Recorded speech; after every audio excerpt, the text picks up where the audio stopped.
जंगल के किनारे आबाद एक सरसब्ज बस्ती थी, जहां तरह तरह के परिंदे अपने खानदानों के साथ रहते थे।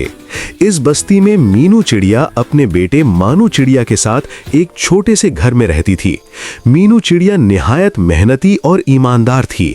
वो रोजाना सुबह सवेरे उठती, समोसों का ठेला लगाती और अपनी मेहनत की कमाई से अपने बेटे की तालीम का खर्च पूरा करती थी।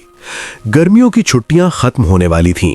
एक रात मानू चिड़िया बिस्तर पर लेटा खुशी खुशी अपनी अम्मी से कहने लगा, अम्मी, आज कोमल आंटी के घर बहुत मजा आया।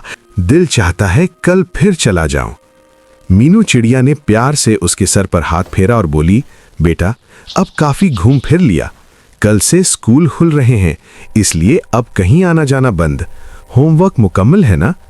मानो मुस्कुरा कर बोला, जी अम्मी, मैंने छुट्टियों के शुरू में ही सारा होमवर्क मुकम्मल कर लिया था। ये सुनकर मीनू चिड़िया मुतमईन हो गई। माँ बेटा सुकून से सो गए। इसी बस्ती में रानी कौवा अपने बेटे राजू कौवा के साथ रहती थी। रानी कौवा अपने बेटे से बहुत प्यार करती थी, मगर उसकी हर गलती को नजरअंदाज कर देती थी। राजू कौवा ने सारी छुट्टियां खेल कूद और सुस्ती में गुजार दी और होमवर्क का नाम तक न लिया। रात गए राजू कौवा घबराहट में अपनी माँ से बोला, अम्मी, कल स्कूल है और मैंने एक सफ़ा भी नहीं लिखा। टीचर मुझे बहुत मारेंगी। रानी कौवा ने कुछ देर सोचा, फिर बोली, परेशान मत हो बेटा, मैं कोई ना कोई तरीका निकाल लूंगी। अचानक उसके दिमाग में एक गलत ख्याल आया। उसे याद आया कि मानो चिड़िया पढ़ाई में बहुत अच्छा है और उसने सारा होमवर्क मुकम्मल किया होगा।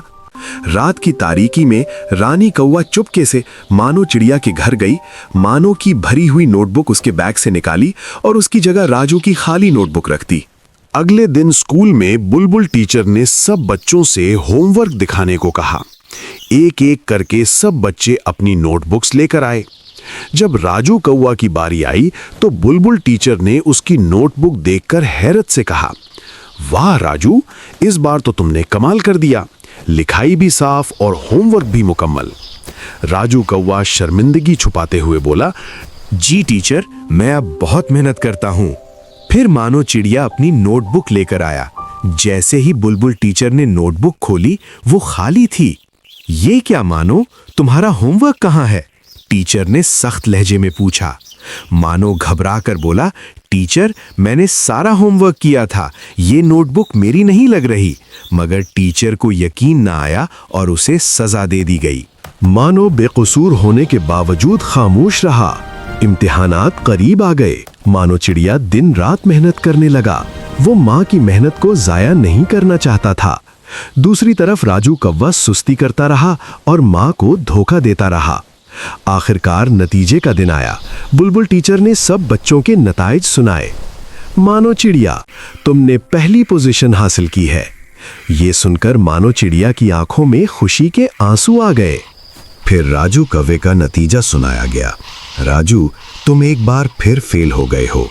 ये सुनकर रानी कौवे का सर शर्म से झुक गया। उसे अपनी गलती का एहसास हुआ, मगर अब बहुत देर हो चुकी थी। कुछ दिन बाद मीनू चिड़िया एक और आजमाइश में पड़ गई। तेज बारिश के बायस उसके घर की छत से पानी टपकने लगा और आलूओं की बोरी खराब हो गई। उसे फौरी तौर पर कालू कौवे के लिए समोसे बनाने थे। वो परेशान हो गई। अल्लाह ने एक बार फिर उसकी मदद की। रास्ते में उसे तोता मिला, जिसने अपनी बोरी में से आलू दे दिए। मीनू चिड़िया ने मेहनत से समोसे बनाए और वादा पूरा किया। शाम को मानो ने अपनी माँ से कहा, अम्मी, आज मुझे समझ आ गया कि मेहनत, सब्र और ईमानदारी कभी रायगां नहीं जाती। मीनू चिड़िया मुस्कुराकर बोली, बिल्कुल बेटा, सच और मेहनत ही असल कामयाबी है। सबक: धोखा वक्ती फायदा दे सकता है, मगर अंजाम हमेशा बुरा होता है। जबकि मेहनत और ईमानदारी इंसान को इज्जत और कामयाबी जरूर दिलाती है।